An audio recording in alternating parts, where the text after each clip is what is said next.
What is this life, if full of care, we have no time to stand and stare? Familiar lines from Leisure by William Henry Davies. COVID-19 has been at once a nightmare and a wake-up call. But for a good many people, the lockdown has been a time of peace, a break from the rat race, a time to enjoy new things, outdoor exercise, music, poetry. The poems in this programme have all been written during lockdown by poets living in Leeds. The rich variety, humanity and sheer joy of their poems have held us spellbound, and we hope you will be equally entranced. Journal of the Plague Year by Peter Spafford. We wouldn't cling to all the ways we were, or keep things up because they've always been, but call me 20th century, I prefer the hard-spined diary to the slippery screen. Good to think that this time Thursday week I'll be with Johnny at the bat and ball. Then, to check my stumbling memory, seek and find the fixture ledgered there in scrawl. But lately, when I thumb past March the 3rd, I only see those hauntings on the page. Pleasures cancelled, work and pay deferred, script in some lost language from a buried age. Perhaps this year will teach us, if we look, to leave the days unwritten, throw away the book. We've called the next group of poems Living in Lockdown.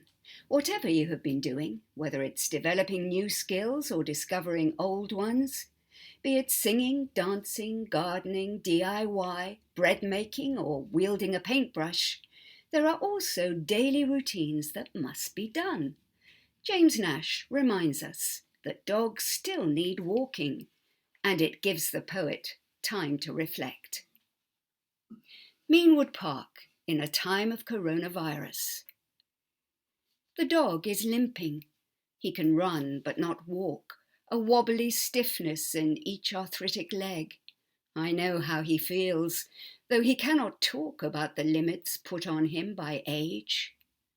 We stroll with him as the park awakes, a pinkness fading in the eastern sky. Runners slip past, and each walker makes time to smile and greet as we pass by. The ducks are unaware of anything apart from the need to swim and feed. I find brief joys in their focusing on present pleasures and basic need. Then our walk is over, our saunter done.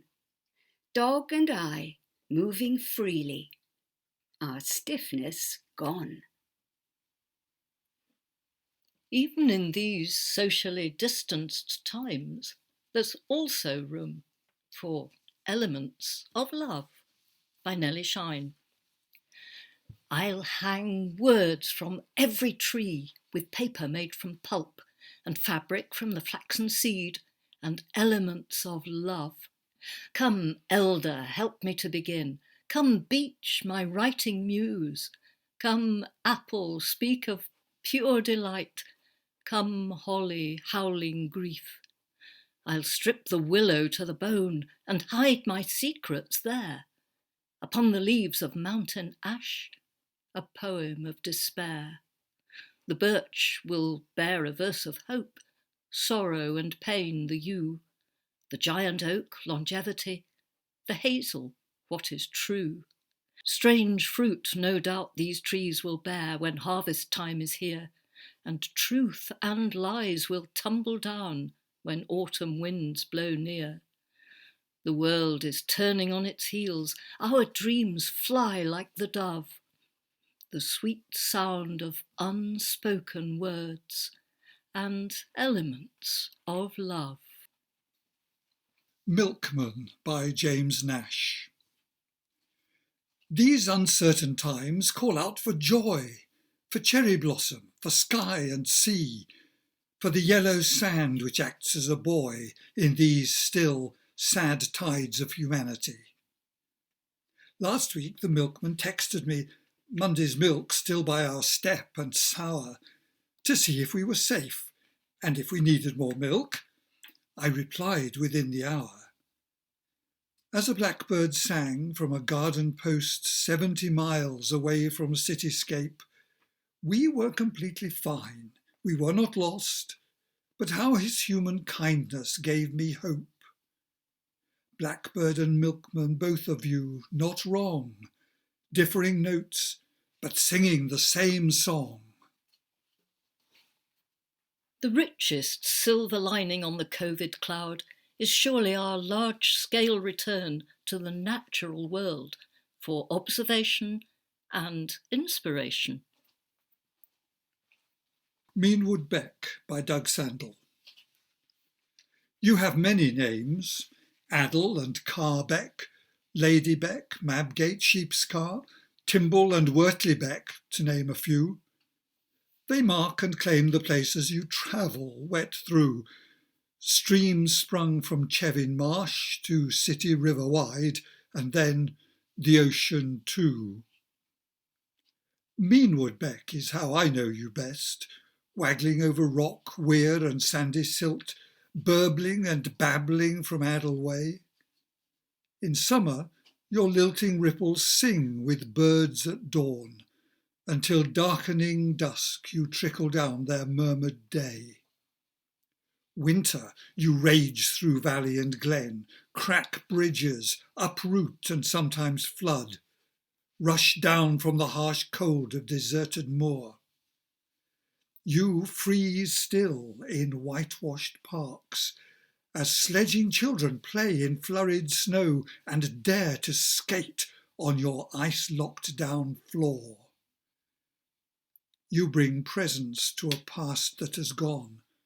The grain mills, cannery, farms, quarried clefts, monk-trod steps and their ginnel pathways.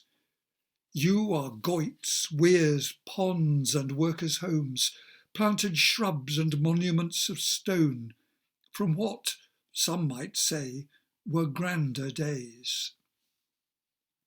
Home and sanctuary to cray and bullhead fish, frogs, flying bats, kingfisher owls, and ducks that thrive among your water plants and river weeds. With coloured dragonflies, pond skaters, nymphs, boatmen, and myriad insects you flow, heart and artery. Meanwood, then down to Leeds. Some people are content to imagine and remember. Others are able to go further afield and observe. Nellie Shine takes a fanciful look at the Washburn Valley, a hidden gem. That day in May. I went to the wash. It was covered in green. With its long flowing frocks it was almost obscene. And standing in line, those slappers in white, the Hawthorne sisters, were out for the night. The willow, the ash, the sweet little elders were all dressed in rags with hair full of tangles. I felt underdressed. I don't think it mattered. I was there hanging out with a bunch of Mad Hatters. I swam through an ocean of wild yellow flowers, lay down, looking up at a haven of towers. Somewhere in the distance I heard the cuckoo, some ancient old tale about fate and boo-hoo. Got lost on the track, then a slight winged sprite took me back to the pack and vanished from sight. My slippers were purple, my hair turned grey, the curlew called curfew and sent me away. I'll always remember the tingle I got when I went to the wash and 'twas hot. Towards the Sea by Linda Marshall. People watching I have grown tired of. Clock watching I have grown impatient with. Running along the beach, a scraggy dog, sea spray flying from his coat, lifts the extraordinary from its dull dwelling place. Sky watching I have seen gulls rip the air with their wings and cries. Stretches of infinite blueness quiver, sheer and majestic. My vision curves into a wide arena. I dance barefoot on wet sands, becalmed by low tide. No tide, no time, no people, no nothing. Oh, the joy! Our next section is called Reflections on Time. Living in relative or complete isolation has had strange effects on us. We can't look forward with any certainty, though we do wonder what the future holds. And looking backwards, even the best times now seem to belong to a lost world. Beach by James Nash. As we footprint the beach into the light of a new world, where another's hand has remade everything in the night and scattered pebble patterns on the sand, were stars burning and reforming while we slept, and we just visitors of flesh and bone in a world that will heal itself and adapt and carry on when we are gone. For this might be a dress rehearsal day for rebirth. It thrills against my skin, vibrating, singing, and it well may be more than a preparation for spring. Strangely, here and now, I strongly sense human brevity, our impermanence. In this next poem, Lydia Kennaway remembers her younger self in New York.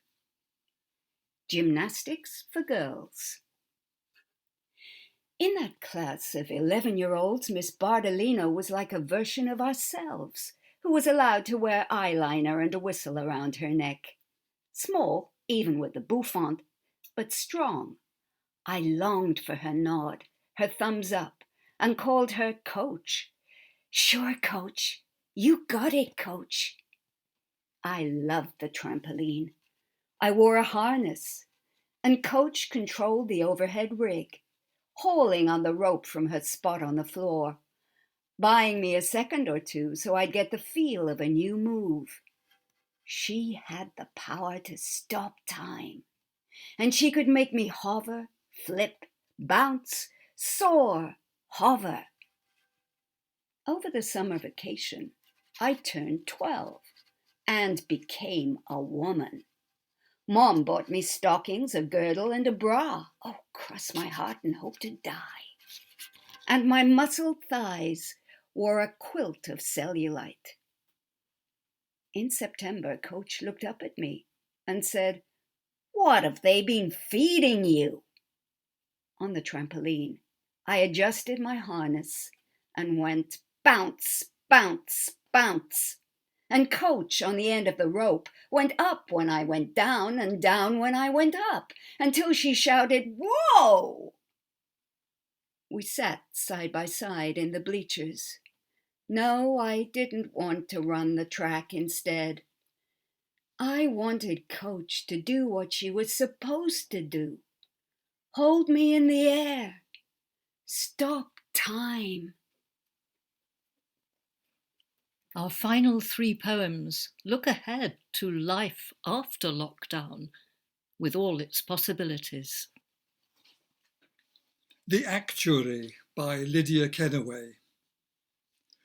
When all this is over, said the Actuary, I mean to retire to a country where I will calculate only the probability of a fly landing on the back of my hand, where the 3 old shrews are old news and nobody gives a damn. I intend to inspect cause and effect in the spreading of yawns, and learn divination by the casting of beer bottle tops. I will make tables, but lay no places for flood, fire, unemployment, accident, death. I will dream of a giant abacus strung with plums, and when I wake, my tongue will be purple. I want to lie on my back in a field of black clover under a scarlet sky and count clouds as they slip by. Yan, tan, tether, nether, pip. Doug Sandle knows exactly what he'd like to do after lockdown. I want to stare at you, to look, to watch the blinking of eyes, the movement of lips, the way your body leans and stands, and the rippling of your hands. I want to touch you, to feel the coolness of your face, the rising and lowering of breath, the folds and feel of how you dress. I want to listen to you, free of screen and standing near. No virtual self or avatar. To know you, and you again, and as you really are. In a While by Peter Spafford. Cock your ear. Hear that? The bell over René's café door. Its clean ting as a woman enters from La Rue de la Croix-Neuve that first morning. Or begins to enter, pauses, it's been so long. Then, finding belief, pushes again. The beckon of coffee, a slab of buttery sun on the swept floor, reeling her in. She sits, looks out through the window, buffed each day those long months pointlessly. Now gifting again this humdrum view. The cup arrives on the table, a curl of steam, small words, a smile dipping between them. Outside, the patter of steps on cobbles. No one hoops or slaps a back, but a thread is resumed, like a bridge of sound joining banks of quiet, as after a sleep.